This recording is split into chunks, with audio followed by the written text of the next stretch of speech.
9th, 2021 to order. Could we have a roll call vote, please, Ms. Diaz?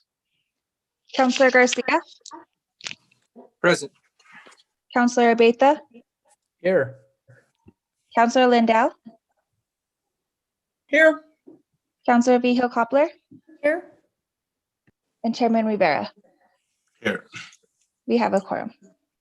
Thank you. Next, approval of the agenda. Any changes from staff, Ms. Wheeler? No changes from staff, Chairman. Anything from the committee? If item R gets pulled, I'm going to move that up to the first action item if it does get pulled, just so I can be part of the discussion, and then I will jump off, and Councilor Beta has agreed to chair the remainder of the meeting after that. So I have a 3-year-old birthday party to attend to, so I will be doing that. So thank you to Councilor Beta for that. So again, if item R is pulled, we'll move that up. So, but so far, well, let's move it up right away. Let's move item R up to the beginning. And if it gets pulled, then we'll hear that first. So can we have a motion with the amendment? Move to approve the agenda with moving item R to the first consent item. Second. We have a motion by Councilor Garcia, a second by Councilor Lindell. Any further discussion? Seeing none, could we have a roll call vote, please, Ms. Diaz? Councilor Garcia, Yes. Councilor Abeyta, Yes. Councilor Lindell, Yes. Councilor Vigil Coppler, Yes. and Chairman Rivera. Yes. Motion passes. Thank you. Approve the consent agenda. Any changes from staff, Ms. Wheeler? No changes from staff, Mr. Chair. All right, anything that committee members would like to pull? Mr. Chair, Councilor Vigil Coppler. I have some questions on B.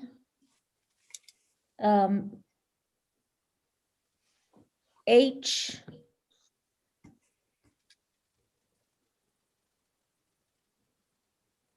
And J. B as in boy, H and J. Yes. Very good. Councilor Lindell. Thank you, Chair. C is in cat, N is in Nancy, Q, and R. All right, Councilor Garcia, was your hand up? Yes, Mr. Chair. In addition to the items my colleagues pulled, I'd also like to pull item P. P as in Paul. He is in Paul. Councilor Beta, did you have anything?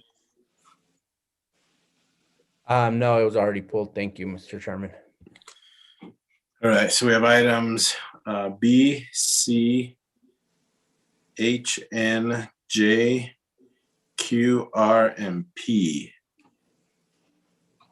All right, can we have a motion? Move Move to to approve that approve. as amended. Second. Motion for approval is amended by Councilor Vigil Coppler, second by Councilor Lindell. We have a roll call vote, please, Ms. Diaz. Councilor Garcia, Yes. Councilor Abeyta, Yes. Councilor Lindell, Yes. Councilor Vigil Coppler, Yes. and Chairman Rivera. Yes. Motion passes. Thank you. Next, approve the minutes from the March 8th, 2021 Public Works and Utilities Committee. Any changes from staff? No changes, Mr. Chair. Anything from the committee? What are the wishes of the committee? Move to approve. Second.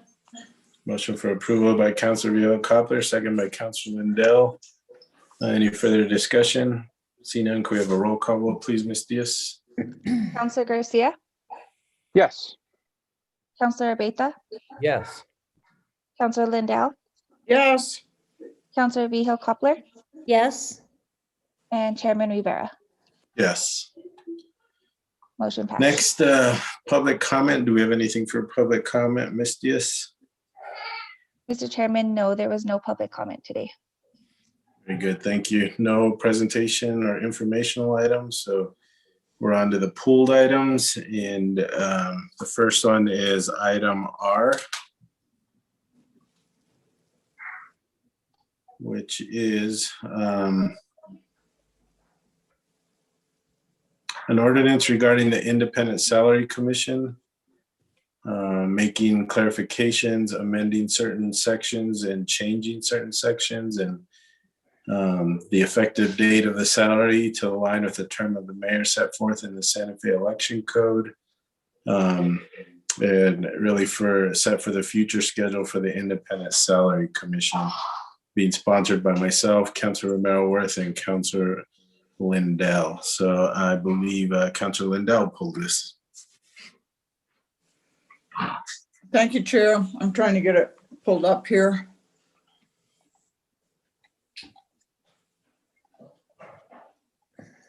Am I the only person that pulled it, Chair? I'm having a hard time getting it to load. I believe so, yes. I can have a little bit of discussion on it before we start and give you Mr. time Chair, I to try to load would that like to up. speak to it as well, just as a kind of to Thank you, stand in line Council. after Councilor Lindell. Thank you, Councilor Garcia. Would you allow him to go, Councilor Garcia, to go first? I'm having a hard time getting this to load. Okay, go ahead, Councilor Garcia. Thank you, Mr. Chair, and I didn't know if you wanted to give some context, given that you're one of the sponsors, or just jump right into questions. We can try to give a little bit of context. So there was some, so the initial commission was set up when elections were held in March for the city, that was for mayor and for councilors. So if the election was still held in March, this may work out the way the language is set up currently.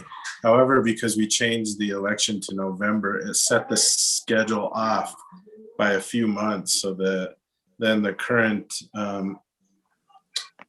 mayor was really in a position where he would have already, in our case, he announced already and then was trying to set up the commission at the same time. So it created some issues, I think. So myself, Councilor Romero Worth, and Councilor Lindell are proposing some changes to go in line to make it a little easier and go in line a little bit better with a November election than a March election. So some of the changes, really the big change, I think, is setting the commission up so that it's meeting an entire year before the actual election is held. That way there's no issues of who might be appointed, who might be running, who might not be running. And it sets the commission up as truly an independent group to set the salary. It does state the membership and outlines the application process to be on that, on the commission, which wasn't there before. It also clears up some other language again with the dates regarding the November election. So I think it makes it a little bit cleaner, a little bit easier for people to work on an independent commission prior to really anybody announcing or there being any issues with the election itself. So that's it. Probably Councilor Garcia, if you want to take it from there. Okay, thank you, Mr. Chair. And thank you for that clarification and context. I really appreciate it. I agree with the changes in this, that the application process, I think that's going to be a great addition. I think we need to work to determine who's going to review the applications and, ultimately make recommendations. And I'll get to that a little later. The way the bill currently reads is that these appointments and the committee or the commission should have made their salary determination decisions last year, not this year, because the way the language reads is The commission shall meet no less than once every 4 years. And this is the critical part, no later than April 3rd of the year prior to the election in which a mayor shall be elected. So as we all know, this year is a mayoral election, which is 2021. And the year prior to the election would have been 2020. So this committee should have ultimately met before April 30th of 2020. And I think that is in alignment with the time frame, and it keeps folks away from having to make appointments during an election cycle. So I think we were clear in that sense. The commission that's in place, I went back through the records. They were scheduled to meet back in 2019, according to the minutes that they had met back in 2017. That meeting never took place, I'm assuming, because I can never find any historical record or minutes for that meeting. It would, I guess, be great to hear from many of those committee members if they did meet in 2019. So the alignment of the elections, I think it's already in the current ordinance. What I think ultimately we need to work to change, and I guess this is where my questions come in, is how can we make this body as clear and transparent and as independent as possible?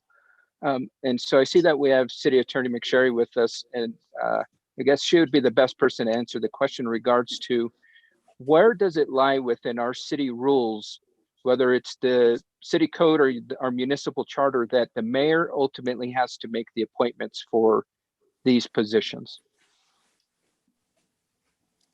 I'm not in a city council meeting tonight. Councilor Rivera, Chair Rivera, Councilor Garcia, it's in the current ordinance. I think the idea of the current ordinance was it would be similar to independent judicial nominations at the federal level, where judges are nominated by the president and then appointed by this, or, approved by the Senate, and then they act independently, meaning there's not any oversight. Does it have to be that way? And it doesn't have to be that way, but I think that's how it was conceived. That's my understanding, but it is in the ordinance. Okay, thank you so much. I really appreciate that, City Attorney McSherry. So ultimately, it doesn't have to be the mayor. And I think that's the crux of the problem we have here with this ordinance, is we want to take the authority out of the mayor's hands, so to speak, to ensure that there's independence. If there is going to be a body that is determining the salary, I would think that the mayor should be completely autonomous from that process. So with that, I guess now that I have that clarification, I'd like to work with my governing body colleagues to determine the process. We'd like to figure out how we can go through that to determine how we as a body can approve these individuals.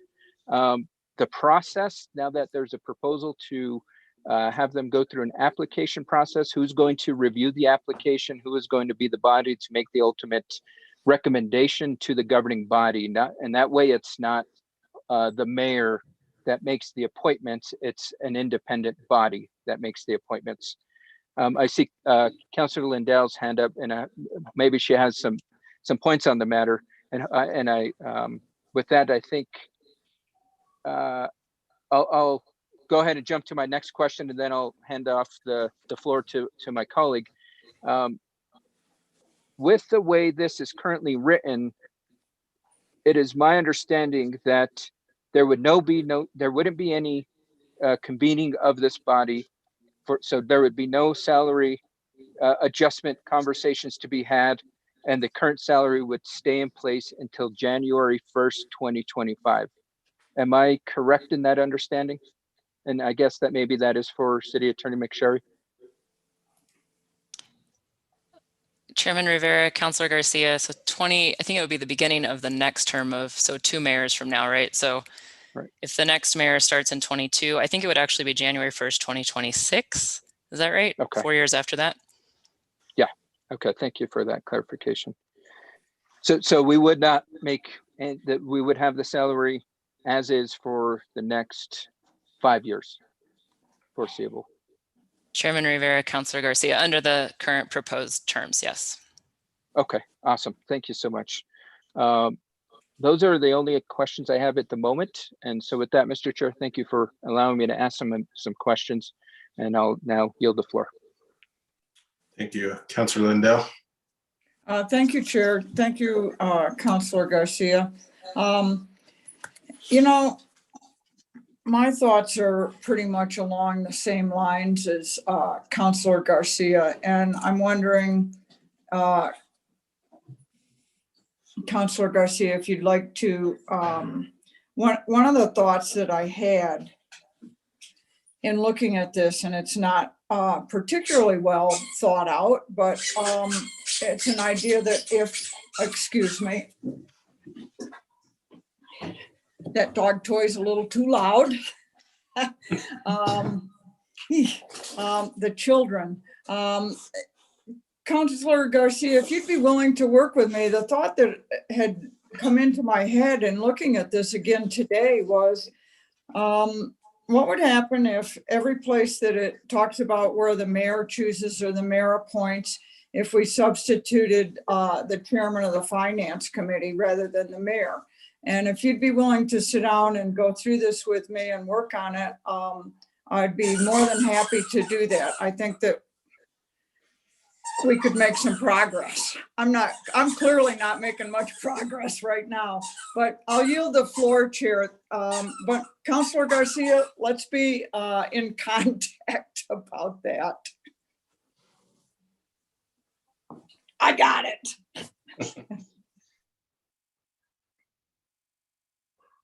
Councillor Garcia, are you okay with that? Yes, Mr. Chair. Yeah, absolutely, Councillor Lindell. We'll reach out to you, or I'll reach out to you.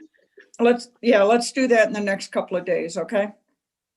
I'm going to allow, and hopefully she'll be willing to speak, but Councillor O'Mara-Worth, who I believe was part of the charter committee that put this language into play, as well as, the changes to the full-time mayor and other things. So Councillor O'Mara-Worth, if you wouldn't mind giving us a little bit of the historical perspective here with regards to the salary commission.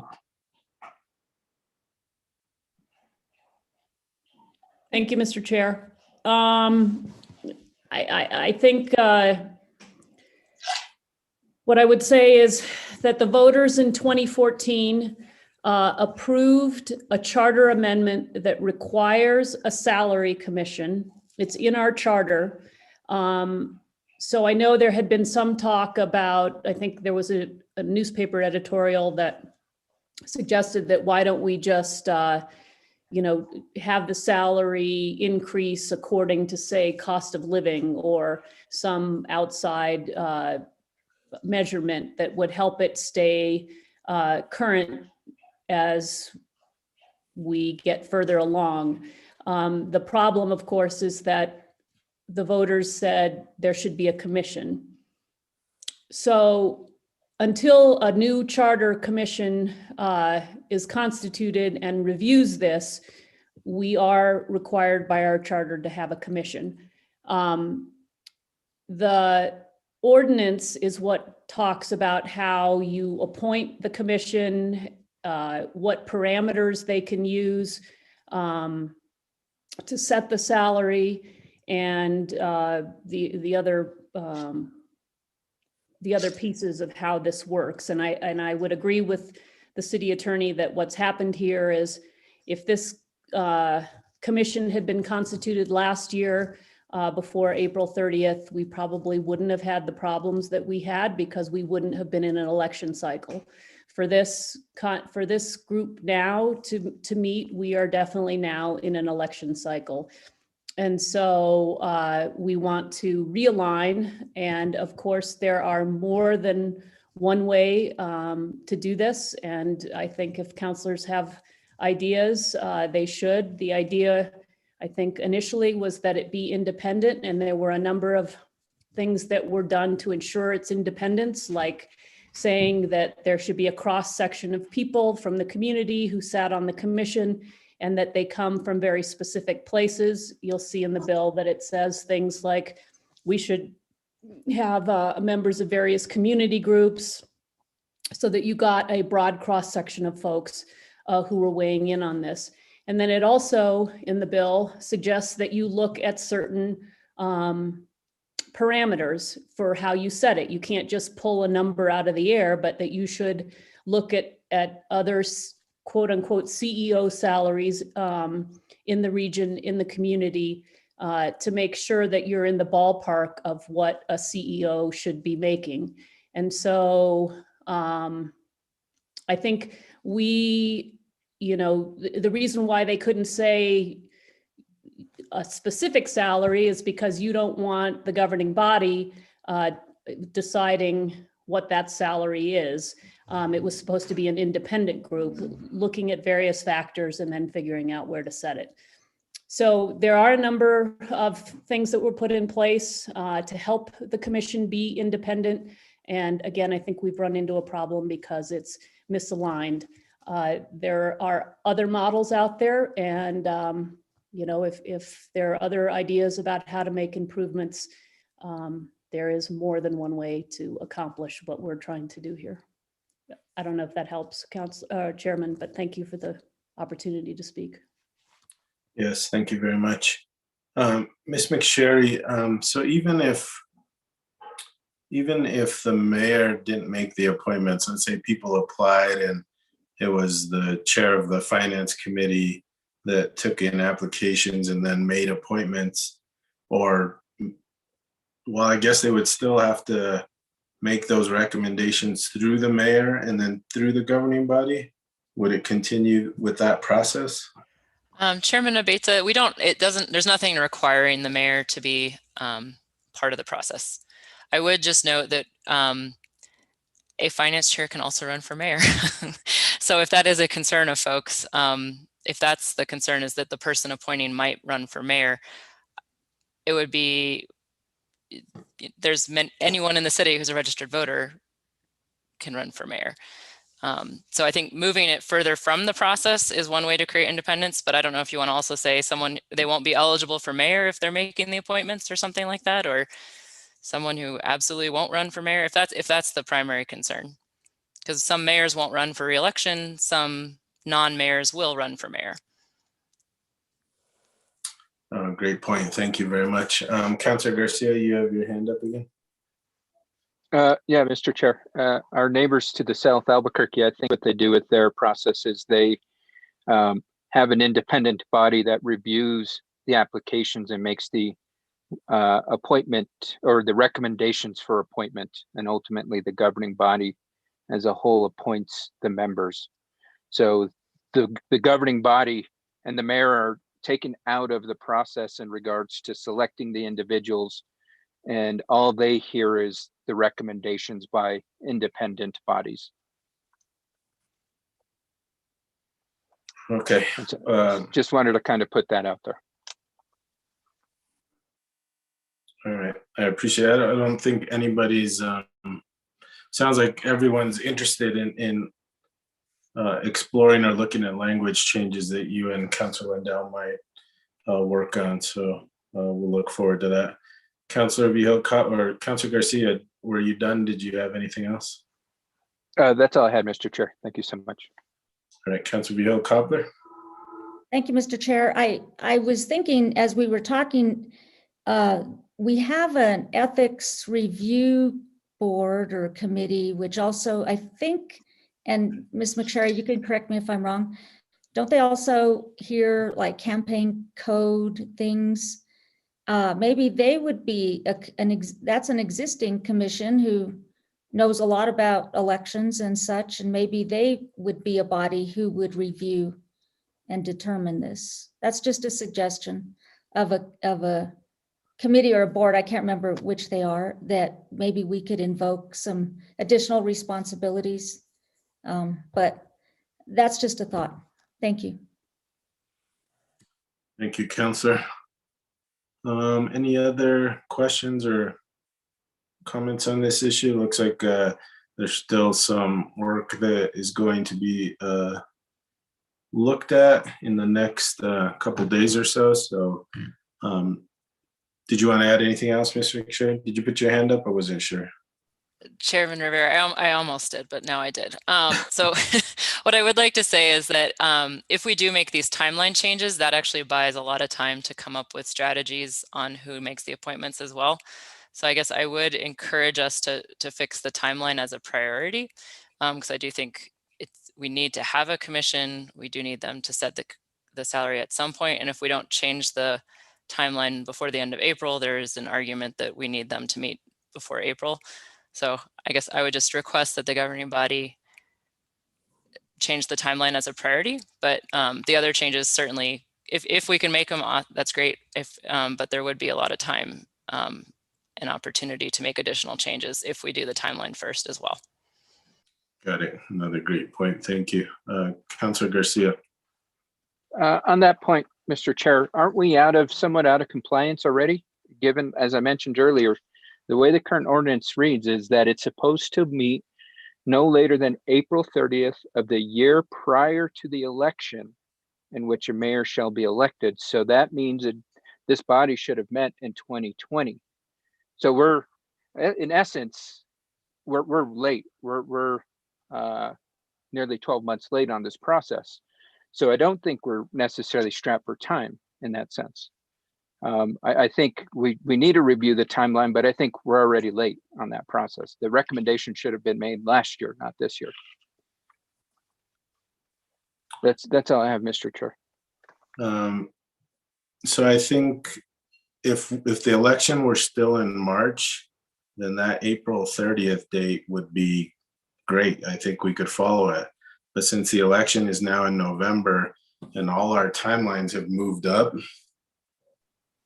we already have people announcing, we already have people starting to work on elections. And I think that's what makes it a little bit sticky. But on that point though, Mr. Chair, wouldn't it still be a year prior to anybody announcing? So let's put ourselves where we were this time last year. And the body would have been meeting and making a recommendation. No candidates had announced by this time of last year. So we hadn't run into that campaign season challenge. And I don't think this was intentional in the sense that there was going to be the date change with the election, but I think it still works. The April 30th, the year before an election year, still buys us 18 months before the election is held. So I think it would be a rarity in the instance that there would be a candidate announcing their candidacy for mayor 18 months prior to an election. So I'm not trying to get into the nuts and bolts in that sense. I just think we're late and we shouldn't force this through because we're already late. We shouldn't rush this process through. If we want to get this through right, let's make sure we're making some good policy, because ultimately we're not up against a timeline of April 30th of this year. We were up against the timeline of April 30th of 2020. Ms. McSherry. Chair Rivera, I just wanted to point out there's another provision of the ordinance that requires the commission to meet every 4 years, and 4 years has not passed yet.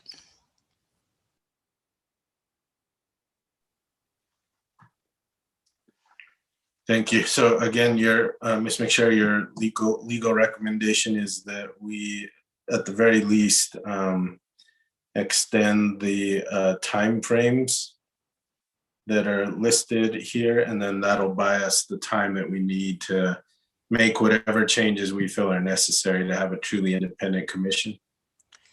Chair, that's correct. I'm not opposed to any additional amendments are certainly possible. I'm just promoting the fact that we at least change the timeline. Got it. Thank you. All right, any other questions? So what are the wishes of the committee? So Ms. McSherry, when would we have to hear this or approve it at council in order to meet what you're asking, whether we have amendments or not? Chair Rivera, I think we're hoping to get it to a public hearing at the end of April. So there's a full month between now and then. So April 28th. Okay. So what are the wishes of the committee? We can move it forward without a recommendation if we ask it to come back, Ms. McSherry, does that still meet our timelines? Chair Rivera, we are going to have a request to publish on Wednesday night. So if there's changes to the caption, it would be great to add those that evening so we can include it in the publication, so that we can have that caption accurately reflect any additional changes. So if we're going to change the appointing authority or the nominating authority, that's probably something we should put into the caption. Okay. But you could still see it again, look at amendments again. But if we could have any changes to the caption that are contemplated, we could include those in the publication. All right, duly noted. Thank you. So what are the wishes of the committee?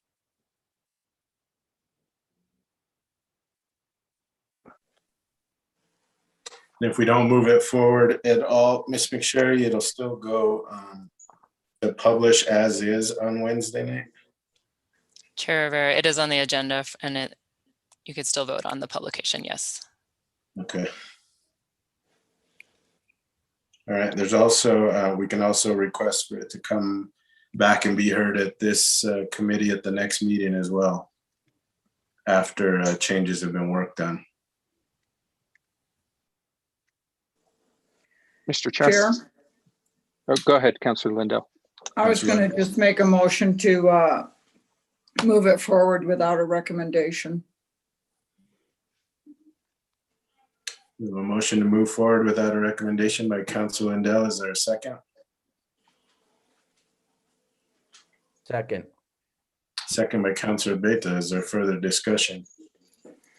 Mr. Chair, I would like for it to actually come back, given that we do have some time, that a proposed hearing wouldn't be until the end of the month. And given that we're always coming back to the argument, the work needs to be done in committee, and we have one counselor that this is their only opportunity to hear this, and my own self, I don't, actually Councilor Vihil-Coppler as well, because I don't sit on finance. I think it should come back to this committee for any approval, for committee approval and any final changes.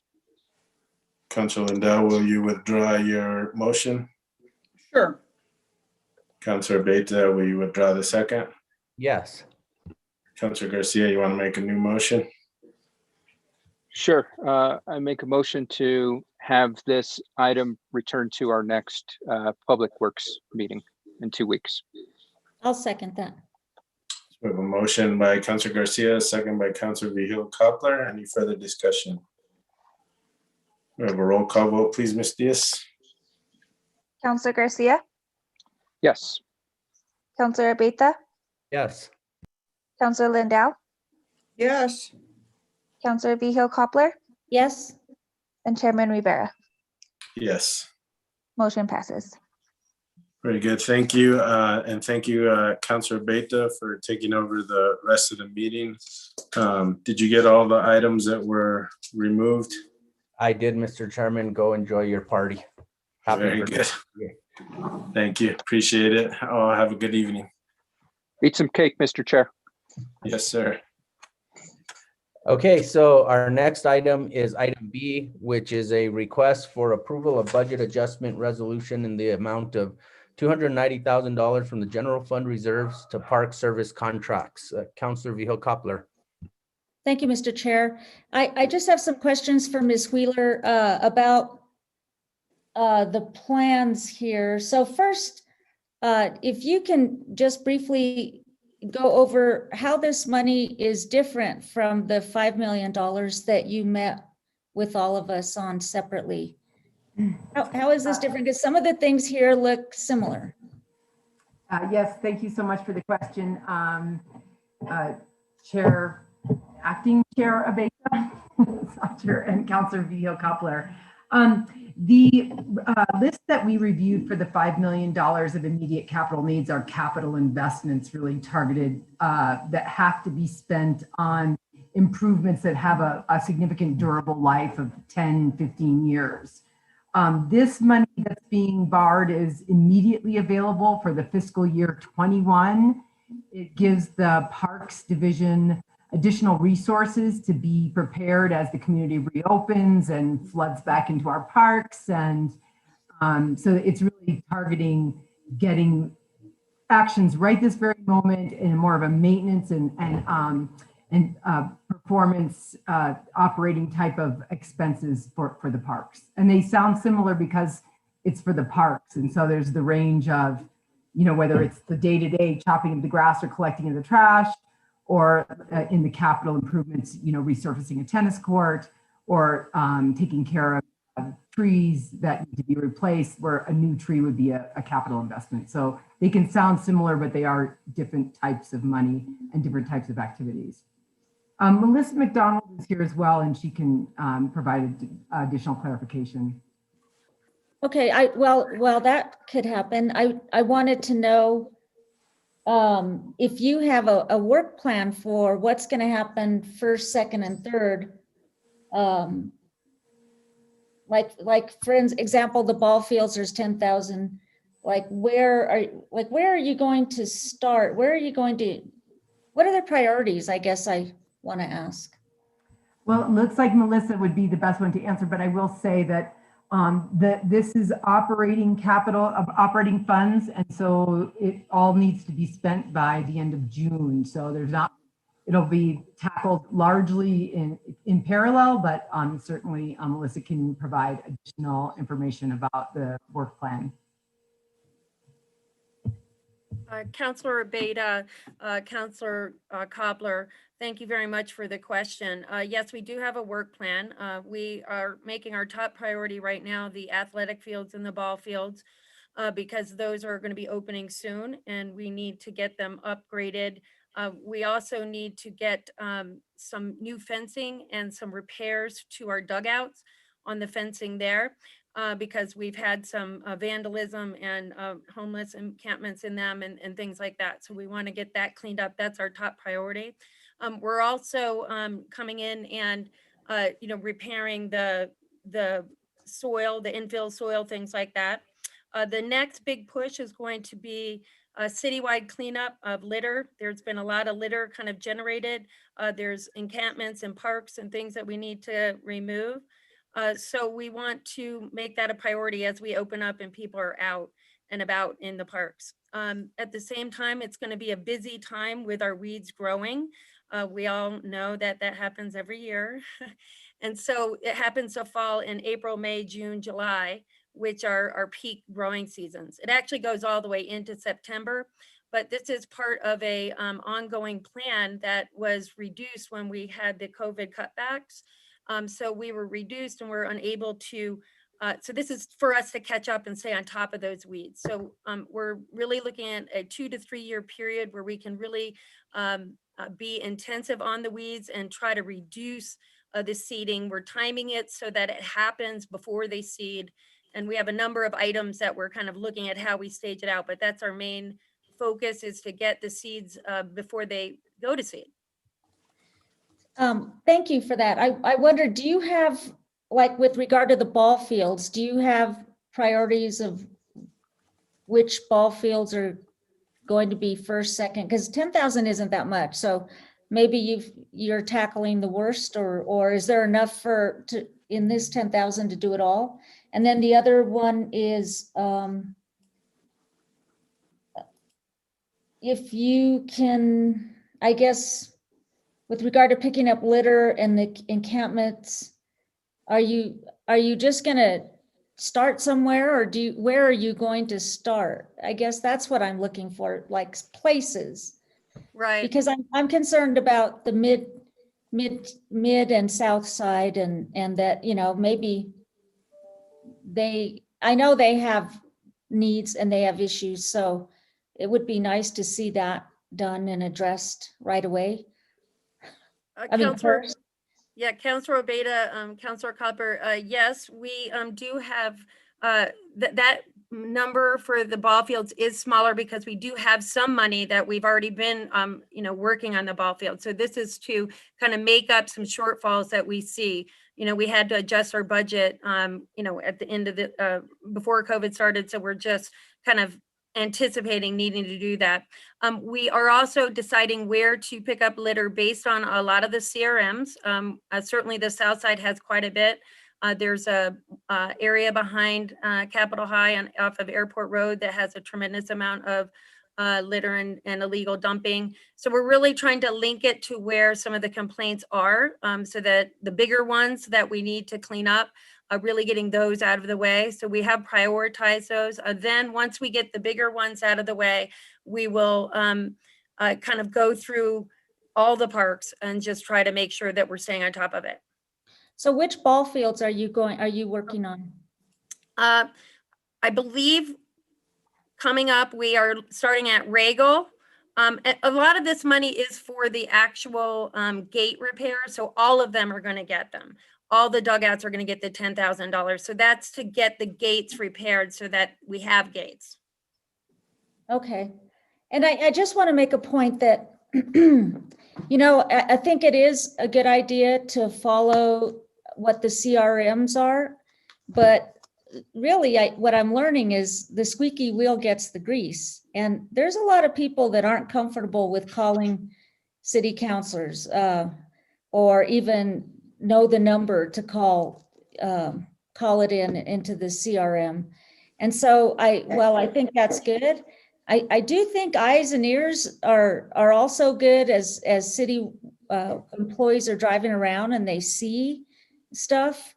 I think we also need to make our decisions and our priorities based on what we see out there, not just how many people have called in.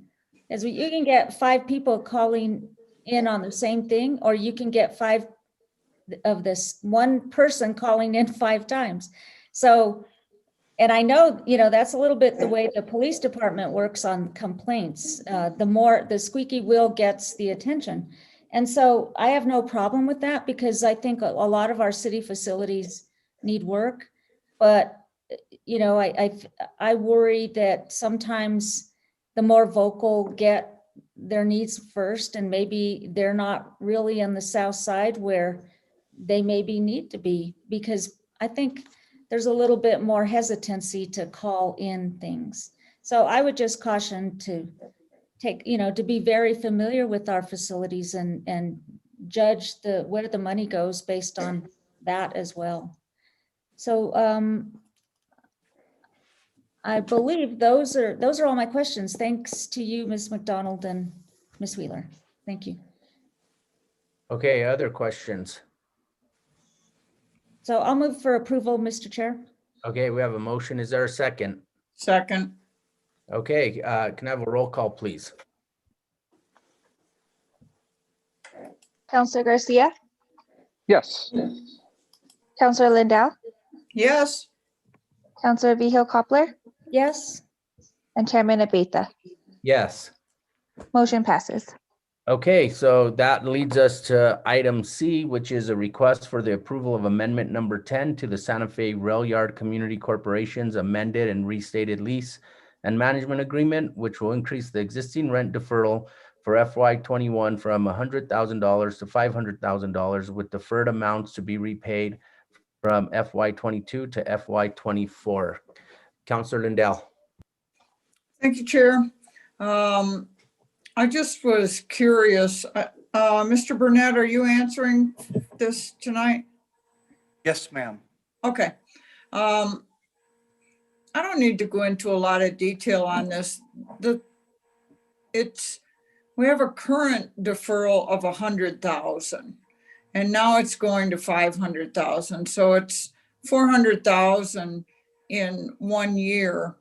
I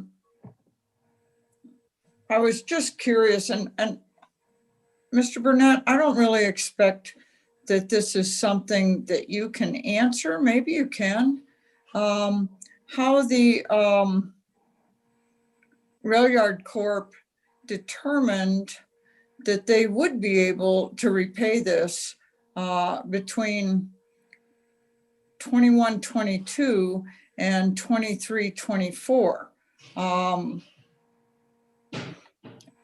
I just was curious how that determination was made. And really, Sam, I don't know that that's information that you would have or that you really would be privy to. So if you don't, it's absolutely fine to say that you don't have that information. Absolutely. Mr. Chair, Councillor Lindell, you're absolutely right. I do not have a clear view into the books of the Rail Yard Community Corp. But what I do know is that the original proposal actually extended the term of the payment out longer than what's proposed now. And after reviewing their proposal to the city, one of the items that we felt like they could do better on was to repay that deferral more quickly. We made the request and that was their response to us. Again, because they don't share all of the information on their books, all I know is that when pressed for an alternate offer, that is what we were given. I'm not surprised by that, and I actually didn't think that you would be privy to the information that I was requesting. So I don't want to hold this up.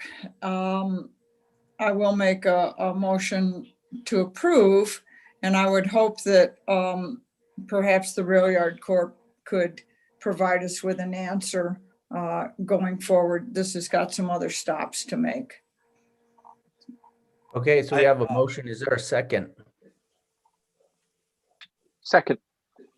Okay, any further discussion? Can I have a roll call, please?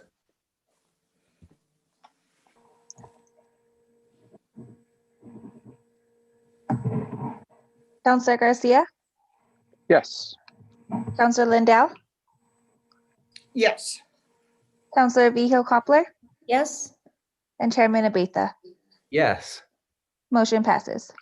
Okay, great. That takes us then to our next item, which is H, consideration of a memorandum of agreement, a partnership between the Santa Fe Public Schools and the Economic Development Department to provide temporary staff. Counselor Vihil Coppler. thank you, Mr. Chair. I wanted to know, I have just a few questions.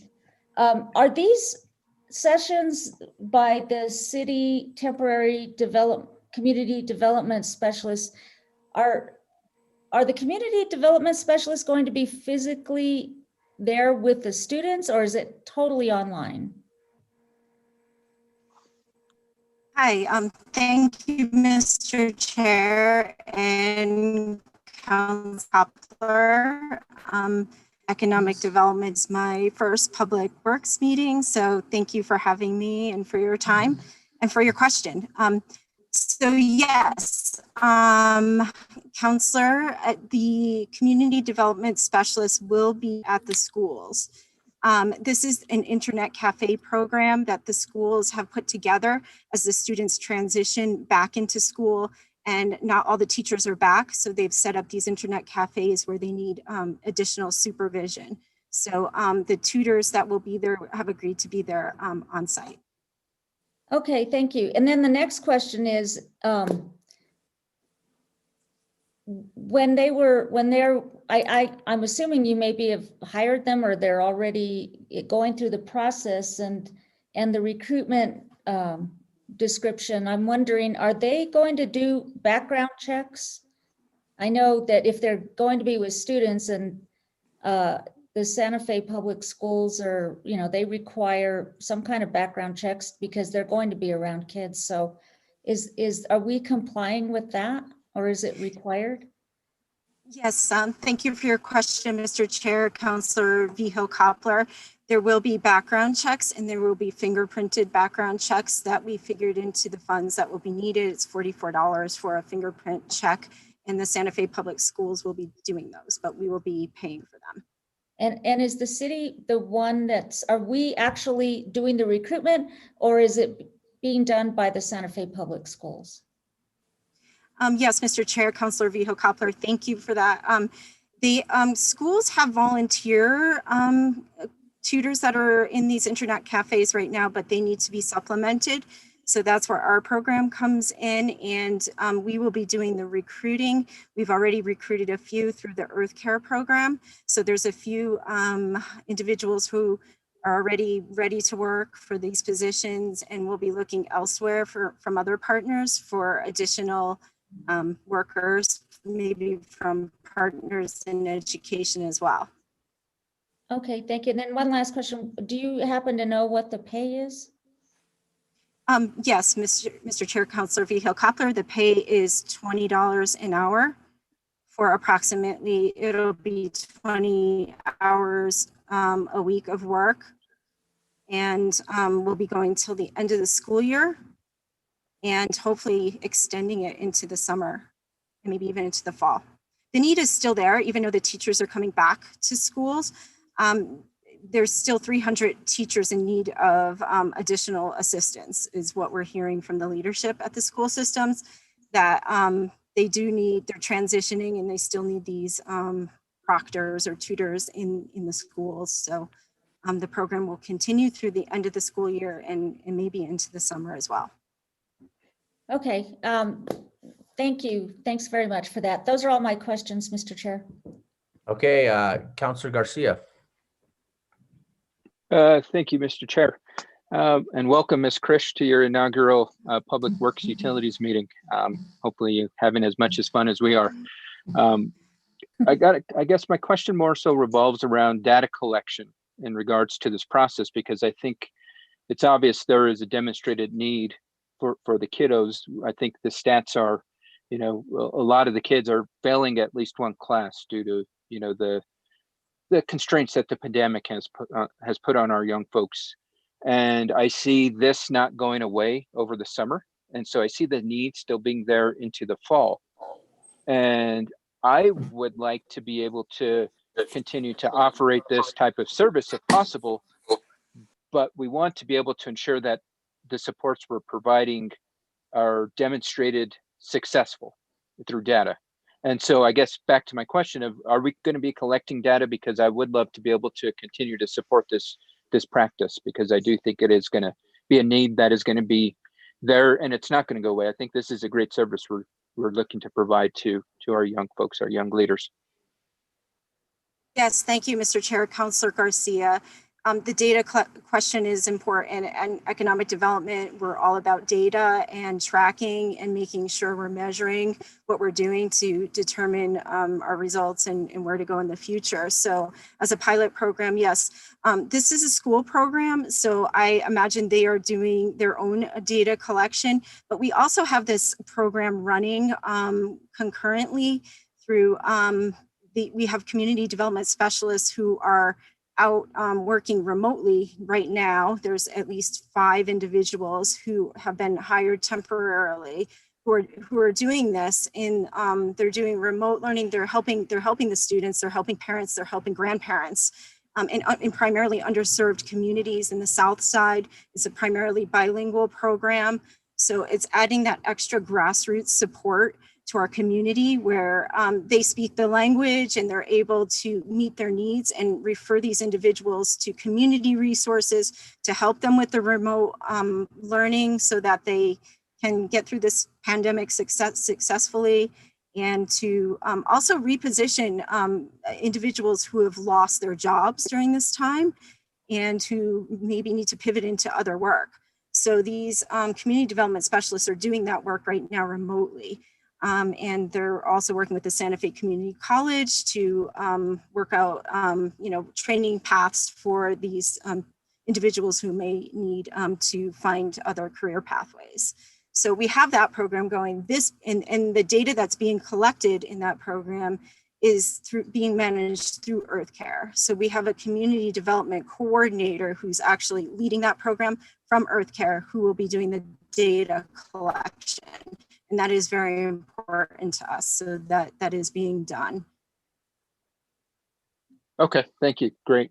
And if possible, whenever this concludes, this pilot concludes during the summer months, if we can get an update, whether it's this committee, the Quality of Life Committee, I think just the governing body in general would appreciate an update, because I think this is something that we probably all can stand behind in regards to supporting our young folks as this is probably going to be one of the most challenging times in their lives, dealing with the education constraints that they were put under. And I think Chair Rivera can agree. It's not only the students, it's the families. Everybody's had to step in and really help our kids out this year. And as kids are resuming, especially here in Santa Fe, to go back to school in person, we need to continue to support those, whether it's parents, the students, the teachers. We need to work in collaboration with our partners at Santa Fe Public Schools to ensure that our students are successful, and we're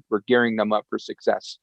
We just don't want to say, oh, well, you're back in school, figure it out. We want to be able to provide the systems that can support them. And I think this is a great mechanism. So I look forward to hearing back what happened and how many kids we reached, and how we can potentially further and grow this program in the future.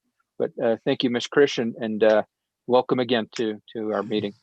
That's all the questions I have, Mr. Chair. Okay, is there a motion? I'll move to approve. Okay, is there a second? Second. Okay, we have a motion and a second. Can I have a roll call, please? Counselor Garcia, Yes. Counselor Lindell, Yes. Counselor Vihil Coppler, Yes. and Chairman Abeyta. Yes. Motion passes. Okay, that brings us to J, which is a request for approval of change order number 5 with Bradbury Stam Construction, Inc. to increase the duration by adding 653 days. No additional funding is being requested. Counselor Vihil Coppler. Thank you, Mr. Chair. I wanted to ask Mr. Jones about the anaerobic digester, because I know that we've talked about this particular, I don't know if it's a machine or this mechanism anyway. And I remember how important this was to the success of the operation of the wastewater plant. And I just sort of want to get an update from you, because this delay is concerning. And I know we've continued to have issues at the wastewater plant.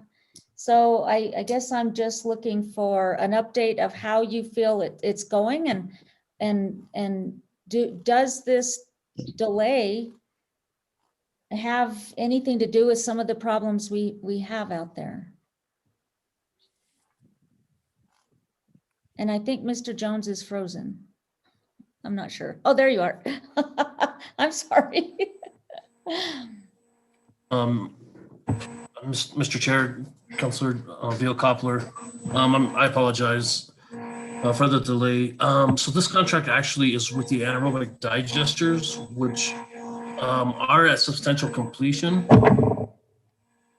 So those digesters are in service and are working appropriately. A lot of the time constraints, I believe, are tied to the cogeneration, which is to recapture the methane gas and to generate electricity. This really has to do with the solids handling. I think our past discussions around the challenges and what's next for wastewater really are more tied to the aeration upgrade that's currently under construction, and that contract is with RMCI and is currently ongoing. So hopefully that sheds a little bit of light. But with Bradbury and Stam, we still need them to finalize and close out the project. And I feel a majority of that is around the cogeneration. But I would also defer to Mike Dozier if I'm missing something on that. Oh, that is correct, Mr. Jones. It is the cogeneration system that is the delays, mainly because the actual system was designed and brought from Germany. And as soon as the lockdown started happening, we had cogeneration equipment here on site, but it couldn't be started up because the startup personnel were in Germany and could not fly across. Some of the other delay issues with it were things that related to factories being shut down, so you couldn't get the equipment that had to be installed. But at the moment, the digesters are actually running and in service.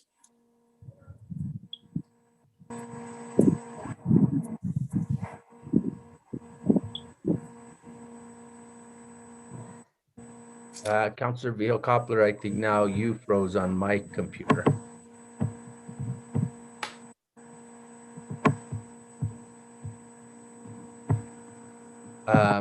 Counselor Garcia, you have your hand up. Did you have any questions? Sorry, Mr. Chair, that's an old hand from a previous item. Okay. Counselor Vihel Coppler, did you have any other questions?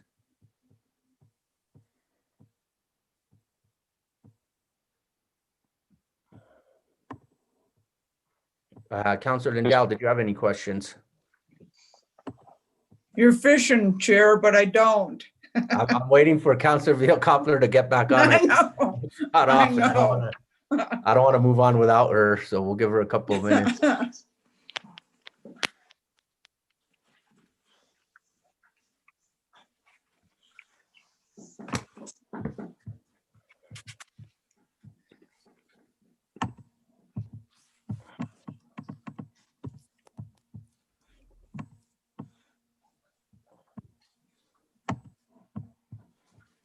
Okay, Counselor Vihel Coppler, you're back. You're muted though. I'm sorry, I don't know what happened. Okay, any other questions? Well, no, that's it. So I'm sorry about that. Okay, so we went around waiting, so can I have a motion? I'll move to approve. Okay, is there a second? Second.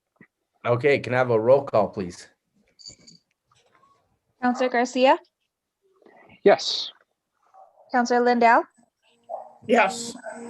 Counselor Vihel Coppler, Yes. and Chairman Abeyta. Yes. Motion passes. Okay, so that brings us to item N, which is resolution establishing a work plan for improving access to affordable housing opportunities for residents of the city of Santa Fe. Counselor Lindell. Thank you, Chair. Let's see. I see Miss Ladd is here. You want to just give us a quick overview of this? I don't have specific questions, but I just thought maybe we could have a quick overview on it.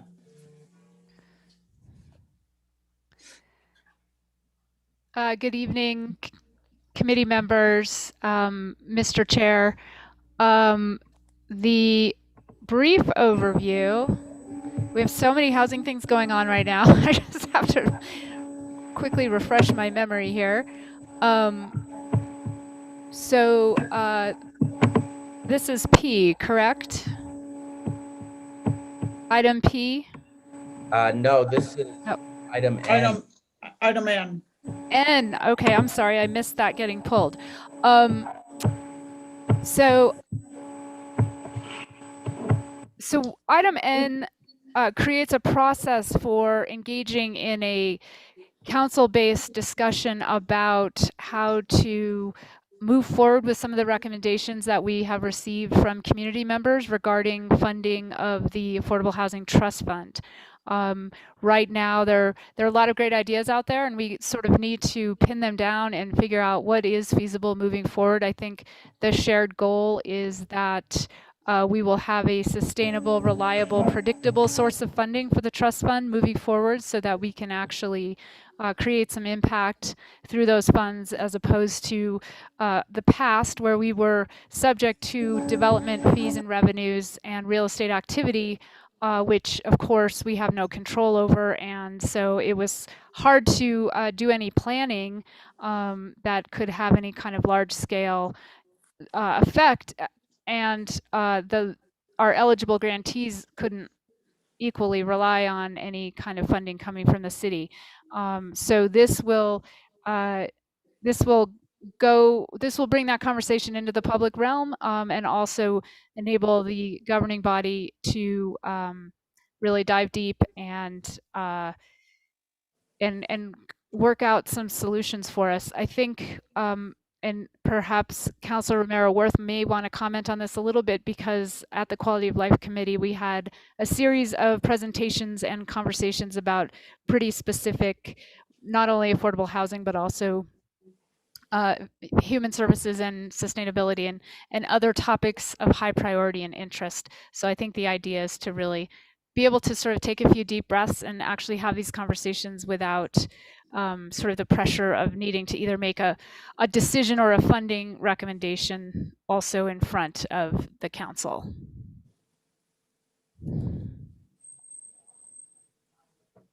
Councilor Lindell. Thank you. That's that kind of overview was exactly what I was looking for. I don't see anybody else's hand raised. I'm going to go ahead and make a motion. Oops, now I see 1, 2. Okay, we'll start with Councilor Vihil-Coppler. Thank you, Mr. Chair. I was particularly interested in I guess I want an explanation of where we get down to the be it resolved, and I think somewhere in here it talks about, or maybe above, it talks about having work sessions or a work session. And so I want to know more about how that, what is contemplated for that. And then the first be it resolved involves all 3 standing committees in the work of this.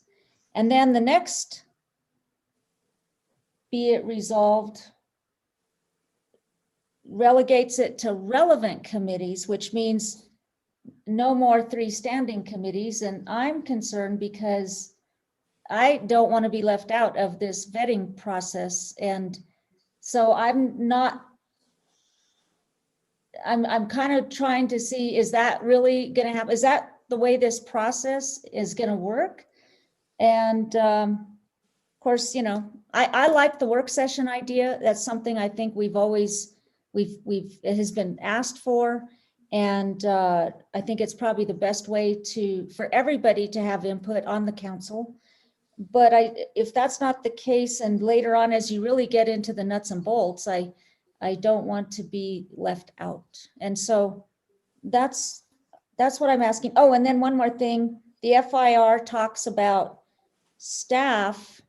It has, I think it's $25,000. And so I'm wondering, and this looks like it's a regular part of someone's job. And if not, is there a temporary person going to be hired, or is this overtime that's measured? And if it is, again, I don't think the position in there is FLSA covered. So I'm curious about the FIR, and those are my questions. Thank you. Councilor Romero-Worth. Thank you, Mr. Chair.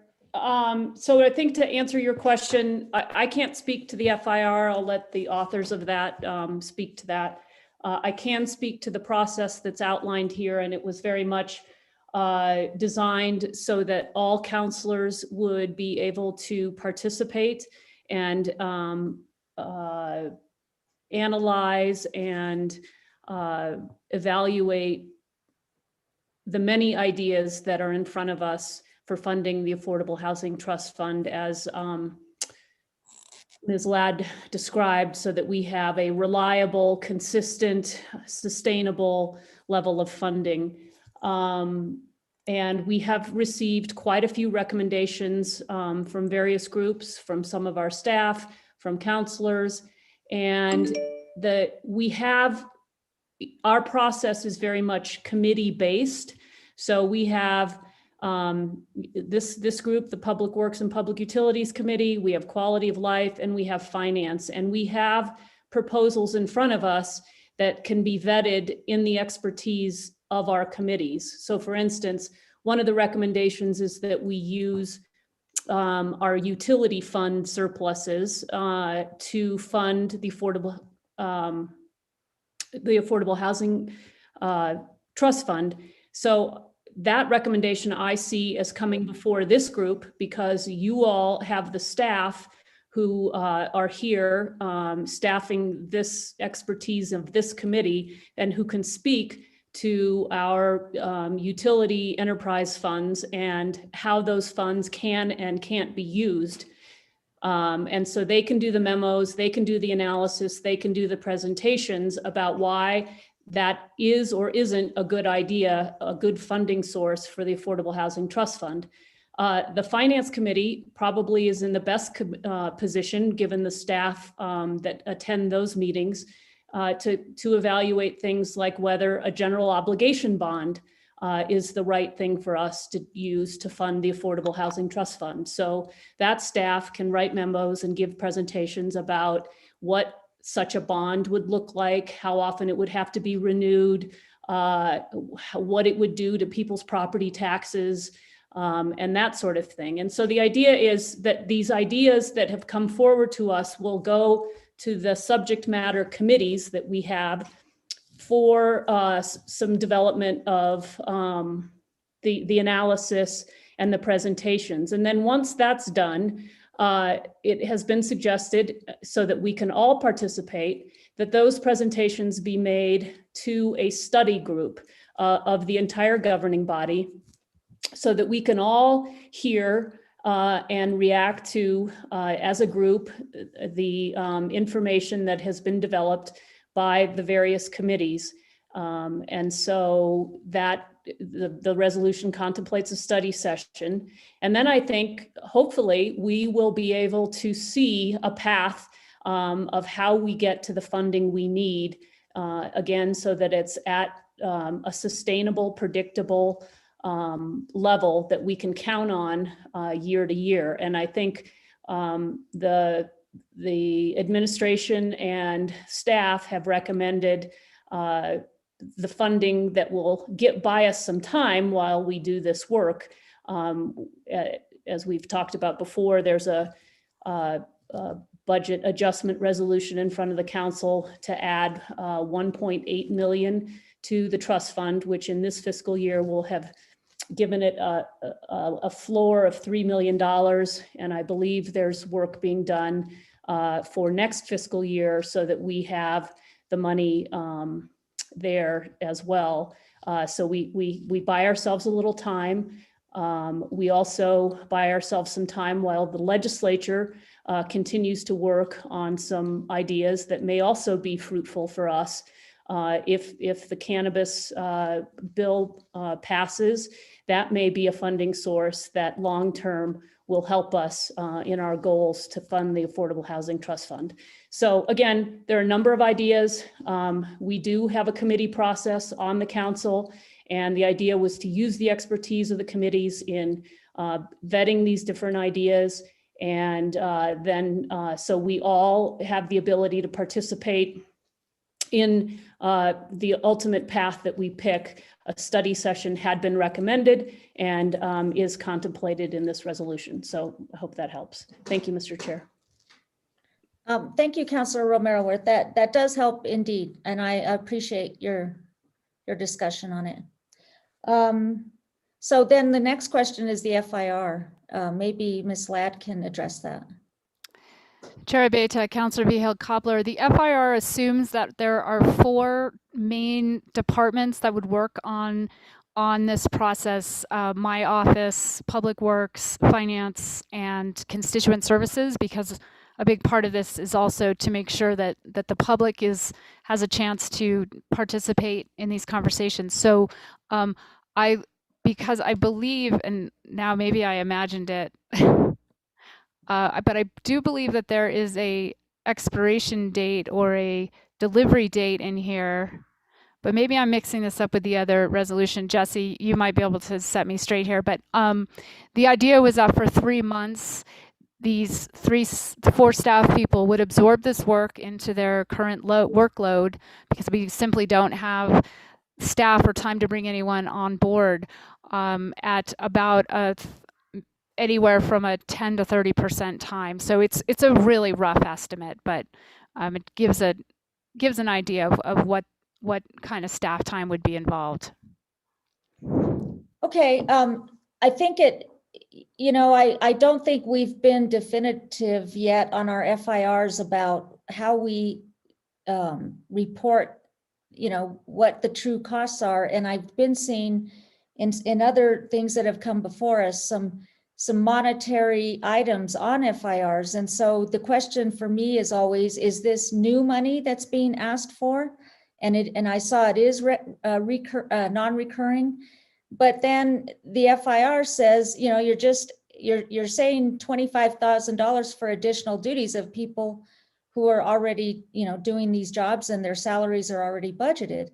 And so then the next question after that is, well, are these employees that are going to make up these extra duties, are they eligible for overtime at time and a half? That's where I can see that we would report money in the FIR for additional work that we have to pay overtime for.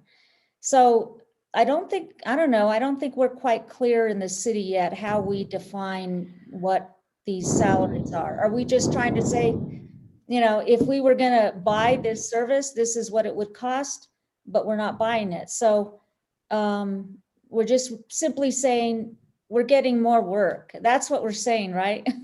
But we're not really asking for $25,000 more in the budget, or are we? Chair Abeyta, Councilor Vihel-Coppler, we're not asking for additional funds. I am glad you brought up this issue because I think anytime I haven't calculated staff costs, I've been told I need to. But I think what you're saying is probably also accurate, which is that there really isn't truly a financial impact. It's more of a just stretching staff thin, which is already happening anyway. So, you know, certainly this work would be part of my job description. It might not be part of a public works person's job description, but we do need their expertise. So, you know, so I think it's a juggling act. I mean, we can revise the FIR to say no financial impact, because to your point, it isn't actually requiring any kind of budget increase. And maybe just in the narrative talk about what we think the impact in terms of staff time would be. I'm happy to revise it if that feels more accurate to you. Well, you know, I think this is certainly, it's a bigger issue than this. And it's something I think that maybe Mr. Chair, you can keep your eye on and give some direction to Finance Committee about how we prepare these FIRs, because some ways it's different, some ways it's, well, many times it's very different. And so I'm not sure we still really understand what is really being asked for in an FIR. So those aren't defined, but Ms. Ladd, I appreciate you taking this on, and you know, I'll leave it up to the sponsors about whether they think it's an accurate FIR or not to give direction. So that is all. No more questions. Thank you. Councilor Garcia. Thank you, Mr. Chair. And thank you to my colleagues for working to put this together. I really think it's a great starting point for us to begin to work together on this pressing issue. I do have an amendment that unfortunately was not prepared in time for deliberation by our committee tonight. So with that, when I'm done talking, I am going to make a motion that it comes back before this body, so it can be considered.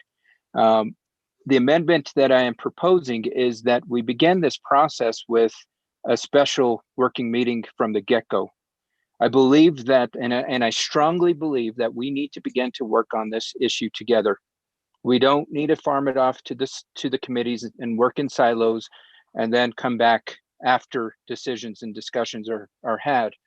The proper process is for us to come together, brainstorm together, determine what topics we all feel is relevant, farm those out to the committees and potential other, the three main committees and maybe other committees. The committee structure then reviews, analyzes, interprets, makes their recommendations. Then those recommendations come back to us as a working group meeting, and we determine the process forward. So with that, that's will be in the intention of my amendment, because I do believe we need to work together on this. As we've seen, we're all working in silos on this, whether it is the amendment that, or the ordinance that we're going to be talking soon after this consent item, the agenda item that we had last week in finance that we didn't pull today, but to allocate resources to the Affordable Housing Trust Fund. All of these conversations are being held in silos. And that's not the way we address a critical issue like this. We need to work together. We need to afford the opportunity for everybody to hear what everybody has to say. And when we start out the process with the committee process, we don't afford everybody that opportunity unless we take the time out of our schedules that is already committed to come to these committee meetings where it might not involve us. And so with that, that's why I'm making that recommendation. So Mr. Chair, I'll make a motion to have this come back before Public Utilities before it goes to governing body for approval. That way, this committee can hear my amendment and have the opportunity to vote on it. Okay, we have a motion. Is there a second? Second. Okay, can I have a roll call, please? Counselor Garcia, Yes. Counselor Lindell, Yes. Counselor Vihil Coppler, Yes. and Chairman Abeyta. Yes. Motion passes.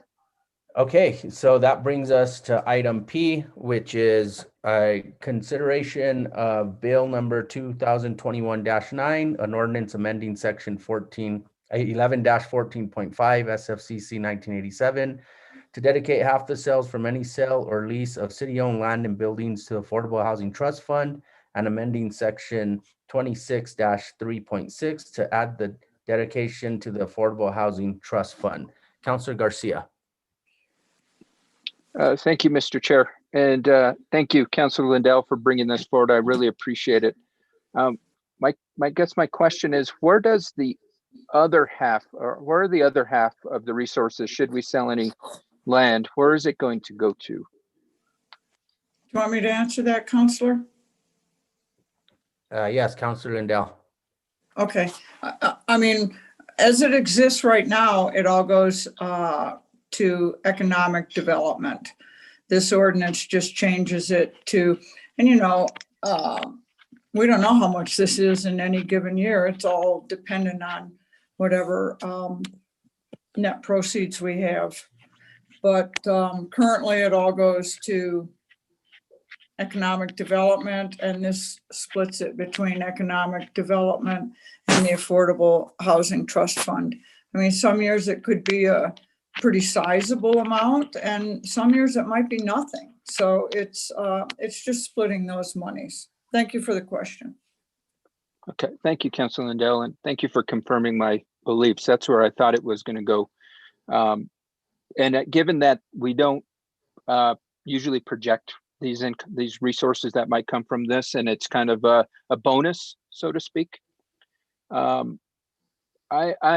guess my train of thought is, why aren't we just trying to dedicate all resources from these land sales to the Affordable Housing Trust Fund? And the reason and justification, I think, is that as many folks said last week, the return on investment when we put it in the Affordable Housing Trust Fund is 3 to 1. So let's hypothetically say, and this is round numbers, we sell a piece of property for $1 million. Using those figures, 500 would go to the Affordable Housing Trust Fund, 500 would go to economic development. Why wouldn't we invest the $1 million and turn that into $3 million, which ultimately is economic development, in my opinion, to stimulate our affordable housing? So I would like for us to really put some muscle behind this, and if we're going to sell properties, let's at least know that when we're selling the properties, we are going to be investing all of the resources in our housing, and in particular, affordable housing community, which we all, I think, can agree is very, very vital right now. And that way, whenever we sell something, the community knows that the property, those resources are going directly back to help ensure that there is affordable housing opportunities in Santa Fe. So with that, I don't know how the sponsors feel, but I strongly believe let's put 100%. We don't know how many times we're going to sell property. It might be once this year. It might be 0 times this year. But I of the train of thought, any and every single cent that we can put in there, let's do it. And if we have those bonus years where it's $1 million, fantastic. If we have those years where it's 0, well, we're not putting ourselves in that bad of a predicament. But I think let's commit 100%. I think that's the right thing to do right now. With All that, right, Mr. thank Chair. you, Councilor Garcia. I think I'd like to hear from Mr. Brown, and then also Councilor Vihil Coppler, as the Chair of Economic Development, may want to weigh in on that, because we could be affecting her committee if all of a sudden they don't have a funding source that goes to them. But I could be wrong. They may get funds from somewhere else. Maybe Mr. Brown could just let us know what you use those funds for now that you get. Thank you, Mr. Chair and Councilor Garcia, for the question. The funds that currently come from land sales, parcel sales, does fund our department. It's about 40% of our money. And if we are excluded from any funds into our department, there is a larger economic impact that comes from entrepreneurship, that comes from investing in businesses that grow, that bring jobs to the table. We would be hamstrung, so to speak, if we are at a loss for how to invest just in this moment of time, how to stimulate the economy. So while I agree that there should be some muscle behind funding the Affordable Housing Trust Fund, we would be pretty much devastating the other effects of the economic development of the city, so that we can invest in jobs, we can invest in business growth, we can invest in making sure businesses survive, we can invest in innovation, and also that we can invest in ways to attract folks who can pay for market rate houses, and also for the new jobs with affordable housing. So it would devastate us. And then the other piece that I would like to share is that there are other funds that receive money. And it's just that the Economic Development Fund is the one that's taking its revenue to pay for housing.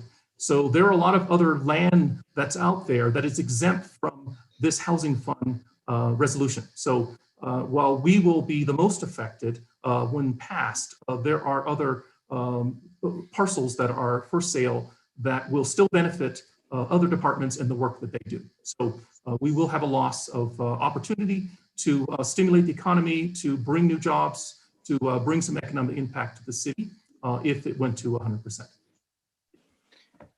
Councilor Vihil Coppler, did you have any comments? Thank you, Mr. Chair. I was going to ask Mr. Brown for his opinion about how this would affect economic development. So thank you for your answer. And you know, when you sell land, it's like there's this saying, buy land because they're not making any more of it. Sooner or later, we won't have any more. And this is like this is good for now, but then once it's gone, it's gone. And so sometimes when I saw this, I thought, well, we're kind of biting our nose to spite our face, because with true economic development, you continue, if you do it right and have good things come your way, and the economic development department takes advantage of it, you continue to get a return, and you put that money back in, and so it keeps on giving, so to speak. So while I like Councilor Garcia's enthusiasm for the affordable housing plan, I think we need just a little bit more on exactly what are we affecting in economic development. And I don't know that quite yet, but I do know that the Economic Development Advisory Committee is now embarking on a strategic planning process. And so I wish we were farther along, but we're not. And but what we talked about at the last meeting was how what we do enriches the economy of Santa Fe. So we're going to be talking about all that. And so I'm kind of leery of not funding economic development to its potential. And if we do what Councilor Garcia suggests, maybe there's other ways we can fund economic development, but at this point, I don't know what those are. you know, I still, with regard to land, I'm not necessarily in favor of selling off city land. I know that we can do better with regard to what I just said about keeping on giving. I would like to see stick-built homes on city property, affordable housing on city property. And I think it's really good to fund the affordable housing program, but sooner or later, we really need houses. We need housing that's workforce affordable. And we had talked about that some time ago, about what we could build. I know I sat down with Ms. Ladd and we looked at all the parcels the city owns and what we could potentially build there. And I know I've heard Mr. Dan Werwath speak to how we really do need stick-built affordable housing. And that's something I've always thought would really work well with what land the city has, knowing what I know about what parcels we do have all around this city. So I get kind of like leery of selling off all our land and then we have nothing to grow on. And so those are just my comments, long comments about your question, Mr. Chair, about the the Economic Advisory Committee. But I really think we need to just reach out a little bit more ourselves as a governing body as to where our parcels are, what is the game plan for that, and have a real plan in place. And those are my comments. Thank you, Mr. Chair. Okay, Councilor Garcia. Nope, sorry, Mr. Chair. No other comments. Okay, is there a motion regarding this? Move to approve. We have a motion. Is there a second? Second. Okay, can I have a roll call, please? Counselor Garcia, Yes. Counselor Lindell, Yes. Counselor Vihil-Coppler, Yes. and Chairman Abeyta. Yes. Motion passes. Okay, so that brings us to the last item, which is Q, consideration of bill number 2021-10, an ordinance amending section 1811.3 SFCC 1987 to define taxable premises consistently with state statute and to add a definition for permanent resident, amending section 18-11.8 to make it consistent with state statute, amending section 1811.17 to differentiate between the occupancy tax and the convention center fee, and to dedicate the occupancy tax collected on the 31st day and subsequent days to the Affordable Housing Trust Fund, amending section 26.3.6 to add the dedication to the existing list of dedications to the Affordable Housing Trust Fund and making such other changes as are necessary. Councilor Lindell. Thank you, Chair. I just wanted to ask Mr. Randall if he could give us a little overview on what these changes mean to us and our lodger's tax and the way that it can be used. Mr. Chair, Councilor Lindell, thank you. And Mr. Chair, I apologize for the length of that caption. That's a tough one. As to the changes this would make, first of all, it would bring us into alignment with the state enabling legislation. It's been changed twice and we have not changed our ordinance. The first change would be to eliminate the exemption for less than 3 rooms in a rental. That was put in the original ordinance long before short-term rentals existed, and was thought to accommodate 1 or 2 bed and breakfasts throughout the state. In fact, now it's been used as a loophole. Our city has determined that it meant 3 bedrooms. Other places say it meant 3 rooms. Or our city has said it does not mean 3 bedrooms, it means 3 rooms. Other places say it's 3 bedrooms. It's been very confusing. So this will clarify that by simply eliminating it. And it will generate, we're guessing $30,000 to $40,000 per year more in lodger's tax collections. The most important part is to change our ordinance so that we can collect lodger's tax on all stays that are not permanent residency in the city. Someone who comes here and moves to Santa Fe and rents a place would not pay lodger's tax. But if someone comes here for more than 30 days to work or to play, they would now pay lodger's tax from day one. The income from that, we're estimating to be in the range of $500,000 to $600,000 a year.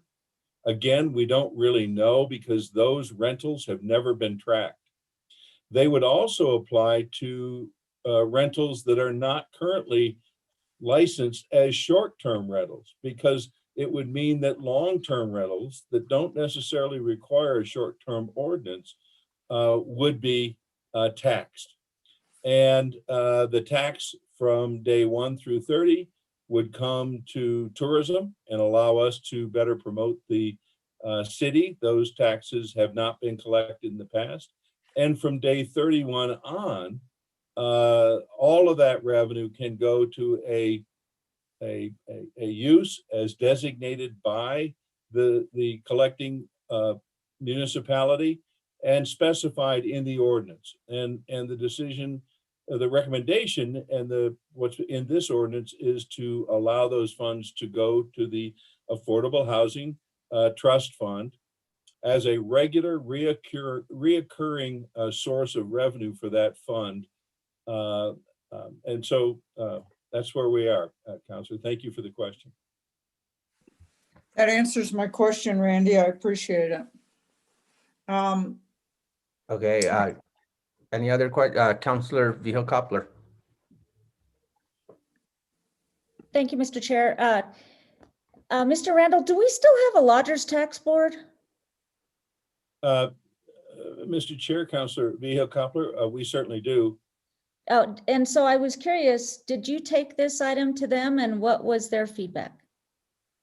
Mr. Chairman, Councilor, we did discuss it at the Occupancy Tax Advisory Board, and they concurred with both they concurred with these changes to be made, and they concurred with the new funds that would be generated on the 31 days and over to go to they thought the Affordable Housing Trust Fund was a good use of them because, frankly, short-term rentals, where most of those funds would be collected, have been accused of creating a bit of an affordable housing problem within the city. So they thought it was a good use. Okay, I was just making sure that you know, that they had at least an opportunity to discuss it. Thank you. Okay, any other questions? Mr. Chair. Yes, Councilor Garcia. I guess my only question is, shouldn't there be an FIR with this? Mr. Chairman, Councilor Garcia, there is one. It was sent to me this afternoon. I asked about it. Perhaps Brad could explain the delay in having it attached to the ordinance. Thank you, Randy. Chair, Councilor Garcia. So the FIR is currently being routed through Adobe Sign. I believe it's somewhere between the city attorney's office and the finance director. So it is on its way. One of the issues is that we in the finance department pulled both FIRs from the state.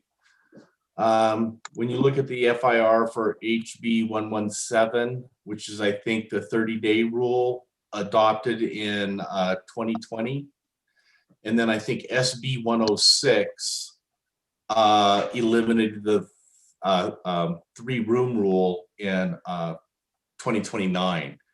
And so the finance director just did a very in-depth analysis of our FIR compared to both of the state's FIRs to make sure that we were on the same page.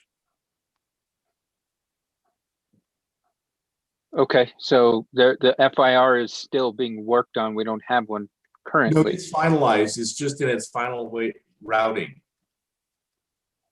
Okay. Mr. Chair, Counselor, if I may, I think what Brad indicated was accurate. We wanted to go through the state legislation section by section to ensure, as Mr. Randall indicated before, that we are aligning our the proposed ordinance with the enabling state legislation, primarily for these two major changes.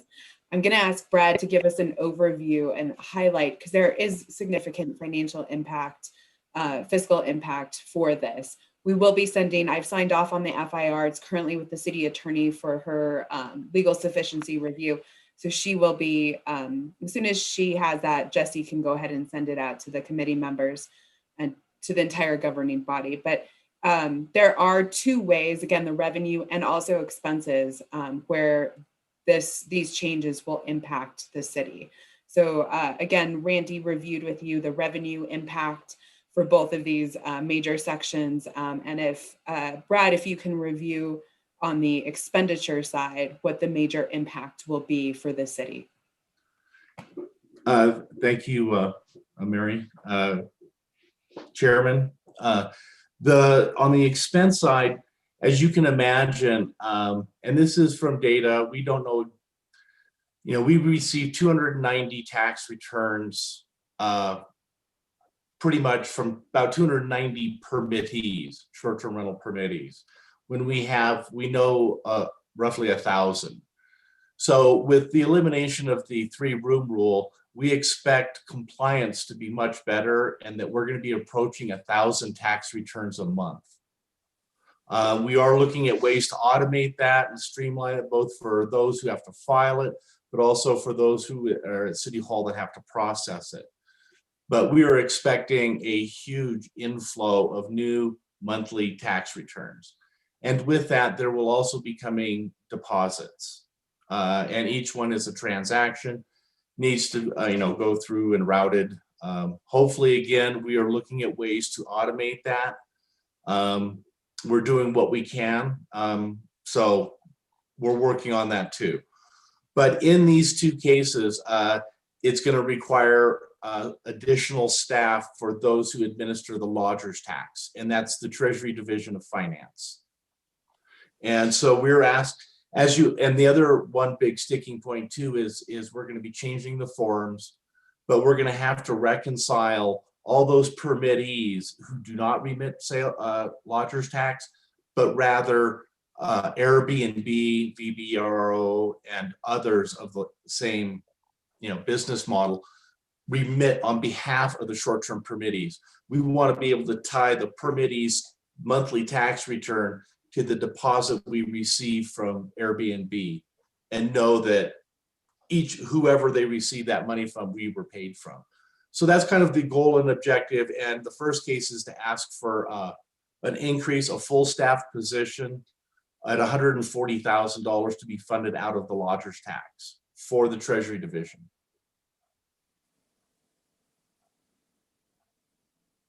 Okay, thank you so much, Brad, for that update. I would really like to see these numbers in writing, because it is helpful. I mean, when we had Mr. Randall talking earlier about an influx of $40,000, and now you're saying it's going to be a huge influx, and in addition to that, it's going to come at the expense of a salary position of $140,000. That's where an FIR is critical. But Mr. Chair, I just need to clarify one point. Mr. Randall said 40,000 for one. The total revenue is 576,000 for next fiscal year and 625,000 for the following fiscal year. It's not a small piece of change.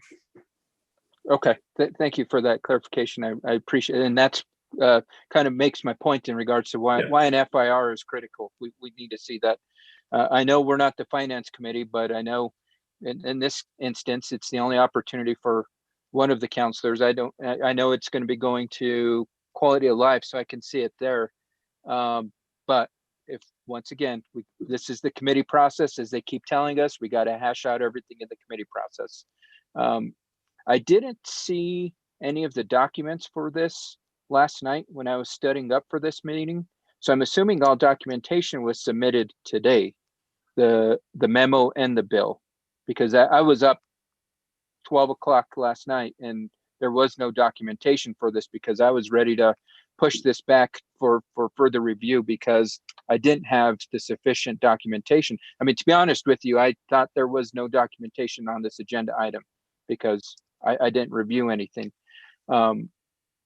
So with that, I'm going to make a motion, Mr. Chair, to bring this back to Public Works and Utilities with the FIR. And that way, not only the committee has sufficient time to read the documentation, but also the public. I think we need to ensure that the public is able to view all the documentation supporting this ordinance. Okay, we have a motion. Is there a second? Mr. Chair, Yes, Mr. Gian. I just want to clarify that a motion to bring it back is not really a motion. I think the appropriate one would be a motion to postpone. Well, we've Councilor already had 3 items with the same motion, and the first chair allowed it. So, I just want to clarify that that's what the motion is intended to be, so I know how to schedule this and the other okay. items. Yeah, well, and like I said, we had 3 others earlier this evening with the same thing. So, the intent is the same. So, okay, there's a motion. Second, can I have a roll call, please? Counselor Garcia, Yes. Counselor Lindell, Yes. Counselor Vihel Coppler, Yes. and Chairman Abeyta. Yes. Motion passes. Okay, so that concludes the items that were removed from the consent calendar. The next item is matters from staff. Is there anything, Ms. Willer, from staff?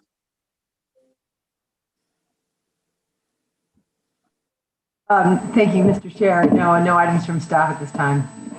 Okay, Mr. Jones. No items from staff, Mr. Chair. Thank you.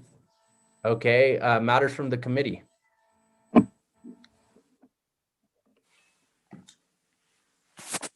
Okay, and then our next meeting is Monday, April 12th. And with that, we are adjourned. Thank you.